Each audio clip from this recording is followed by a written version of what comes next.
મહારાજની જય જય. તમારે વેચવા નહીં બોલવું.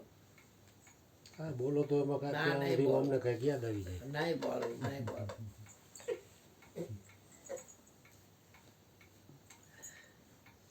ભગવાને પ્રશ્ન કર્યો કે તમારા આત્મ સ્વરૂપમાં તમને પૂરક શું, એવો પ્રશ્ન હતો ને તમારો. હા, તમને આત્મ સ્વરૂપમાં પૂરક કઈ કઈ વસ્તુ બને એમ. પૂરક કંઈક આ બધા અલગ અલગ જવાબ એ પાડે. હા. તમે સત્સંગ કીધું. નહીં બોલવું.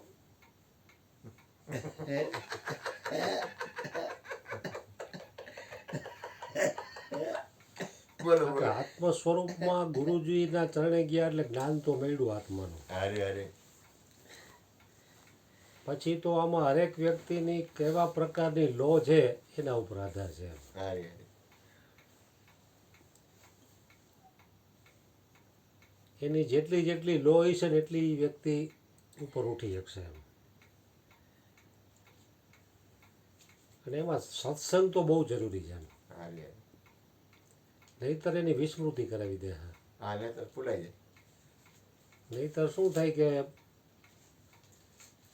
જગતના લોકોનો સંગ વિશેષ હોવાના કારણે આની વિસ્મૃતિ કરાવી દે.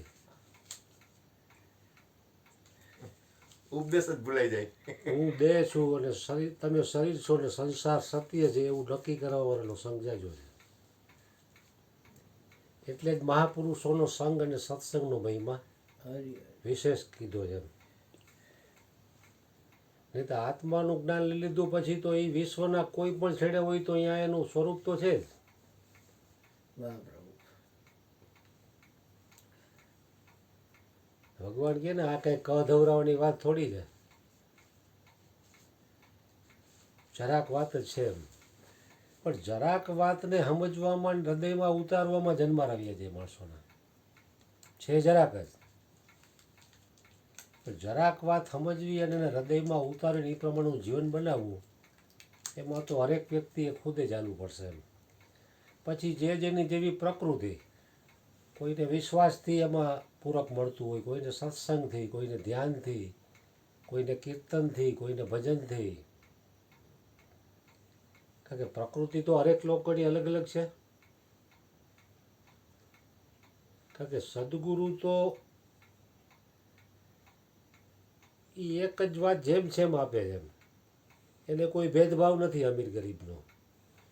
પણ જે વ્યક્તિ કેવા ભાવથી લે છે ને એનો આશય શું છે એની ઉપર આધાર છે. પછી એનું લક્ષ્ય શું છે. આજ પહેલાં તો એક લક્ષ્ય નક્કી થાય ને પછી વ્યક્તિ તરફ ગતિ કરી શકે એમ. લક્ષ્ય વગરનો માણસ ગમે ત્યાં ભટકી જવાનો. લક્ષણ ઓજલ હોને પાએ કદમ મિલાકર ચલ, સફળતા તેરે ચરણ ચૂમેગી આજ નહીં તો કલ. કારણ કે એક લક્ષ્ય નક્કી હોય તો વ્યક્તિ એ જ માર્ગે હેલો જાય અડગ રીતે. જેવી રીતે જ્યોતિબેન, જોશનાબેન, હરજીવન બાપા. કારણ કે આ તમે પાછી એ વાત કરી કે આમાં દુઃખ છે એ પણ પૂરક બને.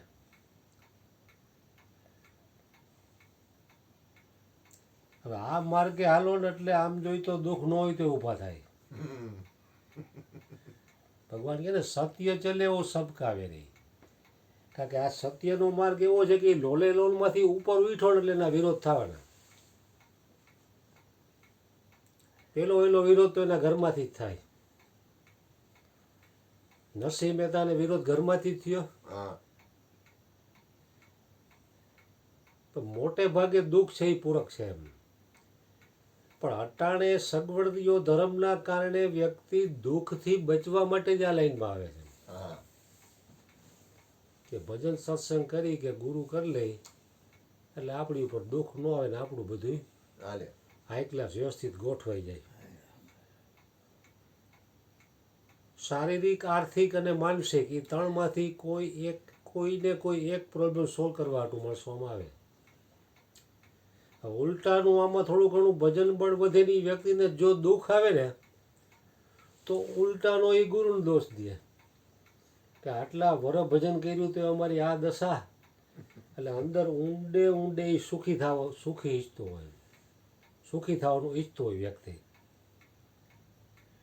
પણ સમજણ જો પ્રાપ્ત થઈ જાય તો સુખ આવે તો સુખ સ્વરૂપ આત્માનું ચિંતન, અને દુઃખ આવે તો દુઃખ હારી શ્રી હરિનું સ્મરણ.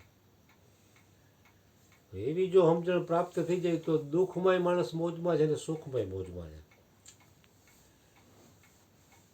એવા જે મહાપુરુષો છે એ આ માર્ગે હાલી ગયા. એમ પૂરે હે વહી મર્દ જો હર હાલ में खुश है, વાહ વાહ. मिला अगर माल तो माल में खुश है, अगर हो गए कंगाल तो कंगाली में भी खुश है. ઓહો. કારણ કે એને મુજે હે કામ ઈશ્વર સે જગત રૂઠે તો રૂઠન દે. વાહ. હવે એનો ઈશ્વર એને તાર લાગી ગયો એટલે જગતના લોકો એની વાહવાહી કરે કે નિંદા કરે, એની કંઈ લેવા દેવા જ નથી એને. કારણ કે એનાથી ઉપર ઉઠી ગયા. એમ હવે ઉપર ઉઠવા ટાણે એમાં પ્રતિકૂળ પરિસ્થિતિને દુઃખ તો આવવાનું, કારણ કે હરેક મહાપુરુષોને આવ્યું છે.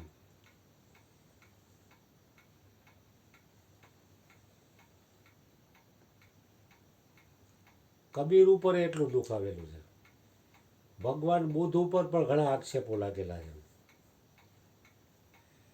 નિંદા તો એની થવાની જ, કારણ કે જગત જેમ કરે છે એમ એ કરતા નથી. એ લોલે લોલમાં હા નથી પાડતા એટલે વિરોધ થાય એમાં, પણ અમુક હદ લગી થાય. પછી ઉપર ઉઠી ગયા પછી તો કે ને અમુક ગુરુત્વાકર્ષણની ઉપર વ્યક્તિ હોય છે પછી નીચે ન પડે. સંક્રાંતે પતંગ ચડાવો એટલે અમુક હદની ઉપર હોય જાય એટલે એ જડ દઈને નીચે ન હોય પતંગ. હા. એ એમને ફરી જ રાખે એમ. પણ ઉપર ઉઠવા ટાણે થોડોક તકલીફનો સામનો હરેક વ્યક્તિએ કરવો પડે એમ. કારણ કે કોઈ પણ વ્યક્તિ ઉપર ઉઠવાની કોશિશ કરશે ને આ માર્ગે જેટલા ડગ મારશે એટલે વિરોધ તો ઊભો થવાનો છે. હરેક મહાપુરુષોને થયો છે. પણ એ જેનું લક્ષ્ય જ દઢ છે, મજબૂત છે, તો એ પછી વિરોધ હમું જોતા નથી એમ. હાથી ચલે અપની મસ્તી મેં, કૂતા ભોંકે તો ભોંકન દે. કારણ કે ગુલાબનું કળી હોય ને ત્યારે અહીંયા ભમરા ન આવે. જ્યારે આખે આખું ફૂલાઈ જાય એની ખુશ્બુ ફેલાવા માંડે ને પછી ભમરા એમાં ડંખ મારવા આવે. તું ગુલાબ હોકર મહેક તુજે જમાના જાને. એટલે હરેક મહાપુરુષો જેને સત્યની અંદરથી લો લાગી ગઈ છે એને પછી દુઃખ છે એ દુઃખે નથી દેખાતું એમ. જેમ મીરાબાઈ ઉપર આટલા દુઃખ પડ્યા તો જગતના લોકોને એમ લાગ્યું કે મીરાબાઈ દુઃખી થયા, પણ એને અંદરથી કોઈ દુઃખ નહોતું. કારણ કે સુખ અને દુઃખથી ઉપર ઉઠી ગયા હતા. જ્યાં સુધી સુખ અને દુઃખથી ઉપર નથી ઉઠ્યા ત્યાં સુધી આ બે બાબતની અસર થાય કોઈ પણ વ્યક્તિને. પછી અમુક હદ ઉપરથી ગુરુત્વાકર્ષણથી ઉપર ઉઠી ગયા પછી જગતના લોકો ગમે તે બોલે એને કાંઈ લેવા દેવા નથી એમ. પછી તો ઉલટાની એને કરુણા ઉપજે એની ઉપર કે યાર આ સત્યનો માર્ગ છોડીને ઘીલાના માર્ગે આવેલા જાય છે. અને એને એ વસ્તુ જ જોઈ છે, કારણ કે એમાં એનોય વાંક નથી, એની પુણ્યાય નથી એટલી. કારણ કે પુણ્યાય વગર એની લો લાગવી પણ કઠિન છે. અર્જુન બાપાએ હજારો લોકોને ઉપદેશ કર્યા તો કાં બધાને લો ન લઈ ગઈ. રામકૃષ્ણ પરમહંસે ઘણાને ઉપદેશ કર્યા છતાં એમાંથી એક જ જેમ છેમ પાર પહોંચ્યા સ્વામી વિવેકાનંદ. એને એ સમયમાં ઘણા શિષ્યોના હતા. એટલે કોઈ પુણ્યાત્મા અનંત જન્મોથી આ પુણ્ય કરતો કરતો આવતો હોય ત્યારે જ એને આ તરફની લો લાગે ને એમાં સ્થિર થઈ શકે. જેવી રીતે ધ્રુવને 5 વર્ષની ઉંમરમાં ભગવાનની પ્રાપ્તિ થઈ ગઈ, પણ એ લાગે એવું 5 વર્ષમાં થઈ ગઈ, પણ એને અગાઉના અનંત જન્મોની એની કમાઈ હોય ત્યારે નાની ઉંમરમાં એને વૈરાગ્ય આવ્યું હોય અને પ્રભુની પ્રાપ્તિ થઈ હોય. જ્યારે ઓલી માએ એને કીધું કે તારે ખોળામાં બેવું હોય તો મારા પેટે જન્મ લેવો પડે, તો એને સીધા તપ કરવા નીકળી ગયા એની માના કહેવાથી. તો નારદજીએ પણ એને પહેલાં ભય બતાવ્યો કે આવડું બાળક ઉઠીને તું તપ કરવા અહીંયા આવે છે, અહીંયા હિંસક પ્રાણીઓ હોય અને તારે ભગવાનની પ્રાપ્તિ કરીને તારે કરવું છે શું? પણ છતાં એને જે કંઈ પ્રતિકૂળ પરિસ્થિતિ આવ્યું એના સામું ન જોયું, કારણ કે એની અગાઉની પુણ્ય હોય ત્યારે જે જીવ એ માર્ગે હાલી શકે. નહીં તો 60, 70, 80 વર્ષ થઈ જાય તો આ માર્ગની ગંધે ન આવે એને, કારણ કે એની એવી કોઈ કમાઈ નથી. કમાઈ હોય તો જ આ માર્ગ ખૂજે ને આ માર્ગે હાલી શકે. અને વિરોધ આવે એટલે વ્યક્તિ થોડાક ડગલા પાછાય પડે પાછા. વળી પાછી જો એની તીવ્ર લગ્ની હોય તો વળી આગળ ડગલા માંડે પાછો. એવી રીતે ધીરે ધીરે ધીરે ધીરે સમયની મર્યાદાએ હરેક વ્યક્તિ